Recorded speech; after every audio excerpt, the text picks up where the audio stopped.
Hello, this is the Elite Gamer. This is my 6th movie review, which will be Secret of the Sword.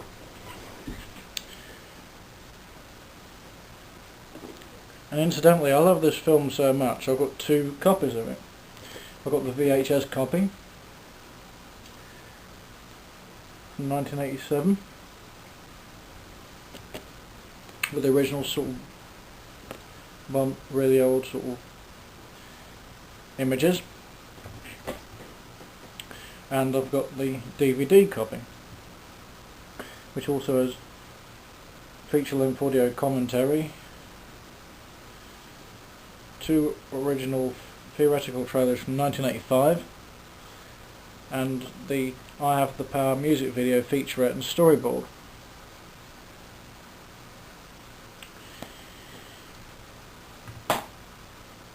Now it goes without saying that He-Man and Masters of the Universe as a whole was a very successful franchise. It was one of the few franchises of the 1980s which ran for syndication in cartoon shenanigans from 1983 to 1984, and syndication of 65 episodes each way, which was one of the very few cartoons which actually spawned not just the toys but the cartoons at the same series at the same time. Initially, when they all came to a close,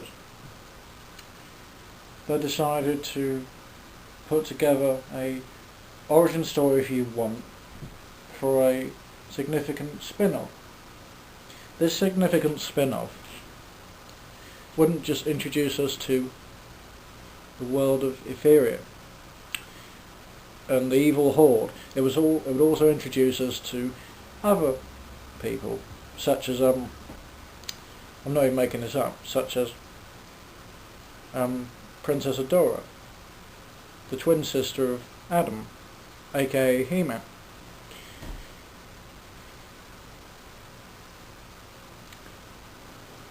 Alongside those fine conundrums, this would also be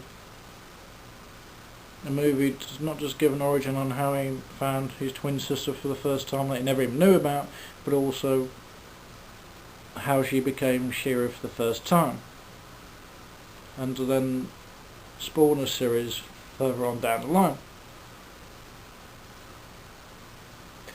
So, okay. Now to cut to the actual review in itself. Here we go.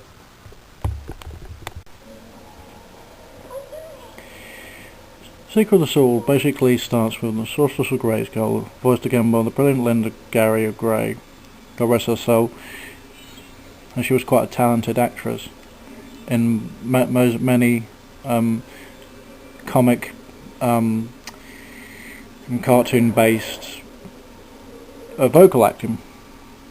As I said, she's a very talented actress, isn't she? Voicing the Sorceress of Grayskull again, she ends up being woken by a terrible nightmare at being reminded of the loss of Princess Adora, and finding a sort of protection. We then cut to the Palace of Eternia, where Prince Adam and Cringer are just being their charming selves.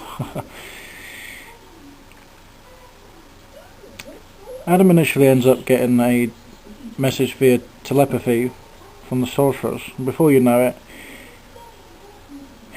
him and Cringer are called to Castle Grayskull.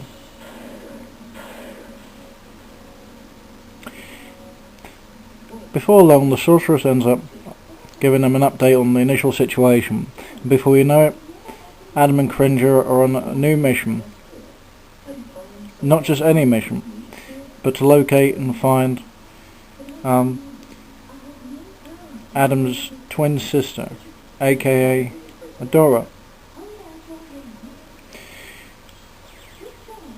And with one accord, they end up travelling to Eferia.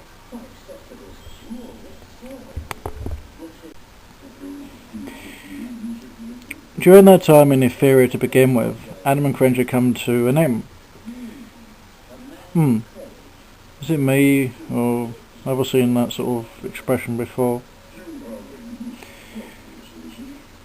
Adam initially ends up meeting one of the Horde soldiers who's bullying a guy because he's a music hater, and basically Adam teaches him a lesson.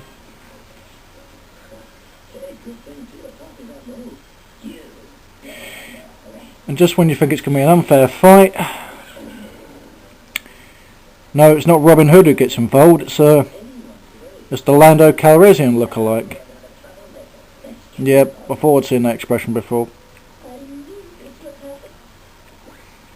Yeah, it's very perceptive of you, Cal. I'm not cursing, that's actually his name. It was voiced by Eric Gundon, Cal, unless I'm very much mistaken. Oh well, let's say safety in numbers.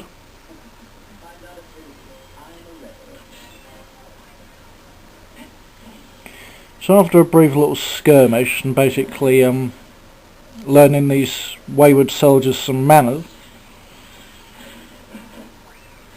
they end up basically besting these terrible troublemaking soldiers. And I guess you could say they really pulled the rug out from under this competition.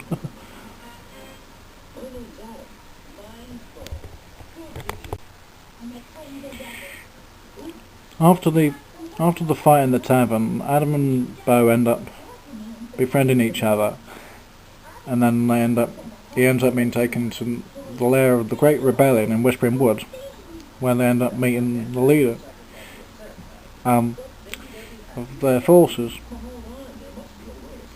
The trouble is, because of the fight at the inn, these people have been punished. And knowing that they can't let this happen, and they can't let the people suffer, they end up embarking on a rescue mission to Fame or to free the villagers.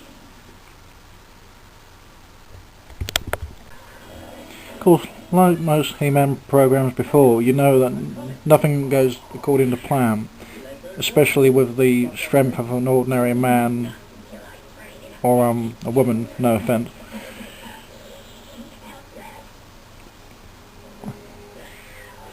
Bo goes to take aim, but is knocked for 6. And just when you think it's all over, Adam decides to let He-Man even the odds.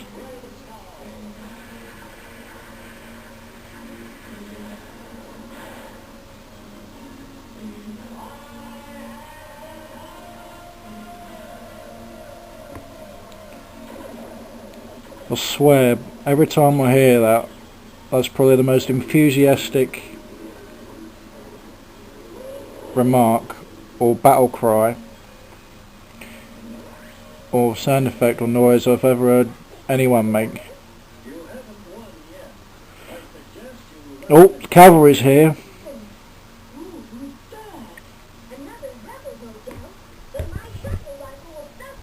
And here we have the lady who just fired the blaster. You're not going to believe that. That is actually Dora, Adam's sister, under a spell by a tyrannical mistress of dark magic for the Horde, Shadow Weaver, which is what's kept her loyal to the Horde all these years.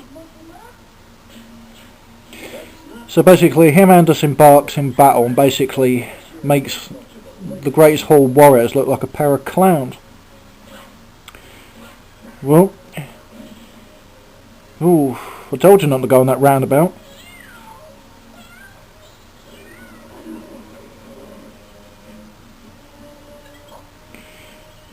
Montana uses his balanced distancer array to try and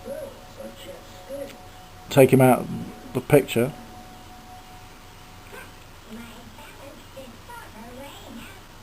Unfortunately, he doesn't reckon on one of He-Man's new allies. I told you, what did I say? Coughs and sneezes spread diseases.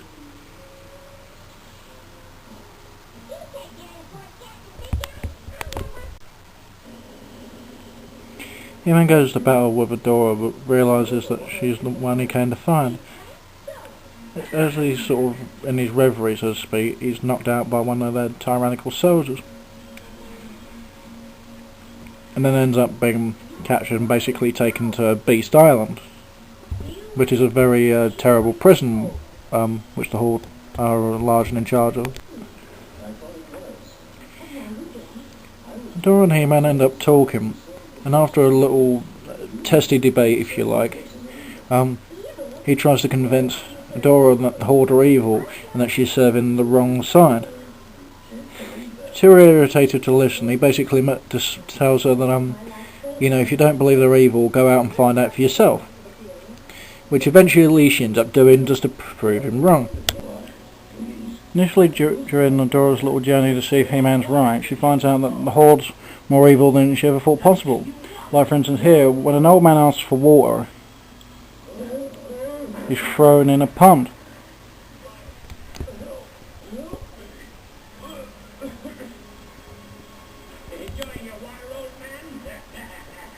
God, I hope this trooper gets his comeuppance. Meanwhile, with the help of He-Man's new allies, Bo and Co., he ends up getting out of his prison and basically teaching these troopers who's boss around here. Don't hang around too long, boys.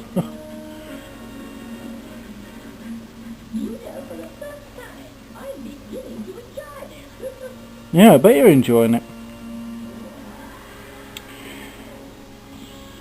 Grizzlor even throws a battle tank into battle against them, but they should know full well when they go into battle against He-Man, their tanks won't last very long. Yeah, I bet you don't. Eventually, Dora ends up becoming She-Ra, and after escaping the Fright Zone, Horde's lair, the sorceress then goes on to tell this new superhero and heroine, She-Ra, and her brother He-Man, the story of how Dora was taken from Adam and his parents as a baby, and how Dora was brainwashed into the Force captain that she ended up becoming until this very fateful day. We also get a bit of backstory in this, basically hinting or more or less telling us once and for all that Horde wasn't just the leader of the Horde, and not only was the Sorceress of Grayskull basically playing defender of Eternia as best as she could before He-Man came into the game, but on top of that it also basically tells us once and for all that Skeletor was not just a member of the Horde, but Horde's pupil.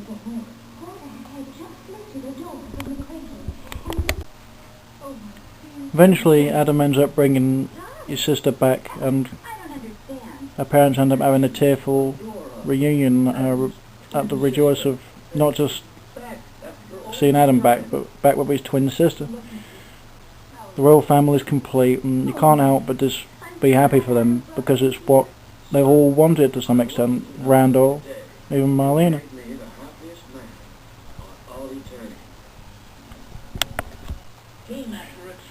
While all these pleasantries in Eternia are going on, Horde found his way to Snake Mountain and starts to fight it out with his ex-pupil Skeletor.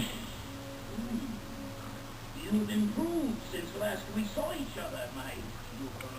More than enough to deal with you, my old teacher. Ooh, ceiling. That's one the skull face.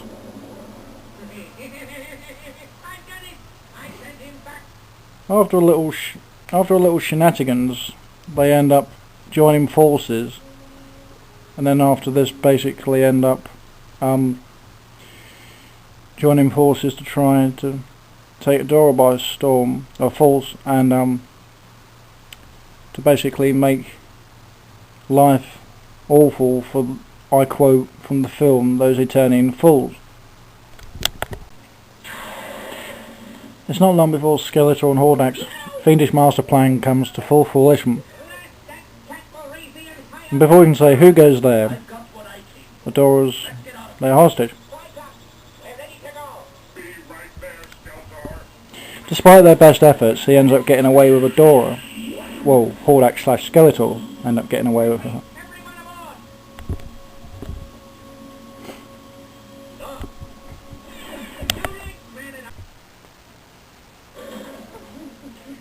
We then cut to Eternia, where Marlena's absolutely heartbroken because she's had her daughter taken away from her again.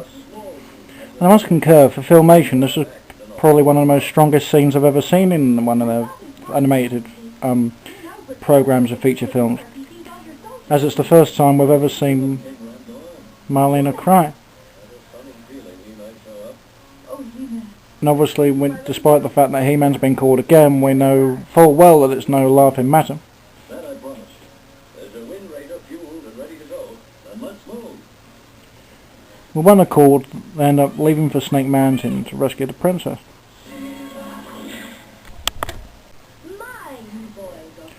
Initially, Dora ends up breaking out, finding her sword, becoming She-Ra, and like her brother, when he's He-Man, even Skeletor's finest aren't enough to, well, stand against her.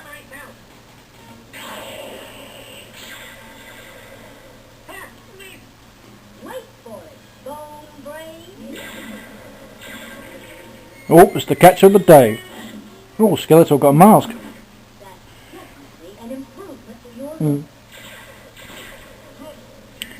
Two more guys come in to try to sort of, well, make the lady see sense, but I don't think it's going to go in their favour. 5, 4, 3, 2, 1.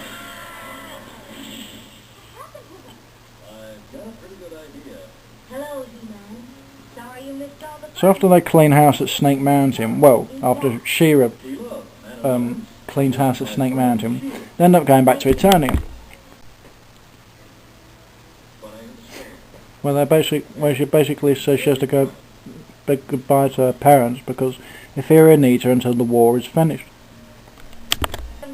Initially, the battle, then they end up having a big battle. The battle ends up finishing, and for now, Horde and his minions are defeated.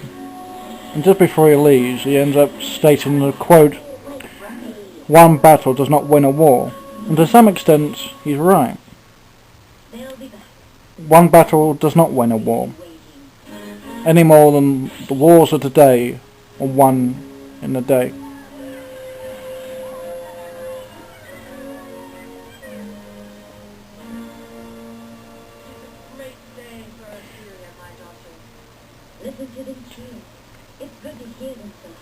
The film basically winds down with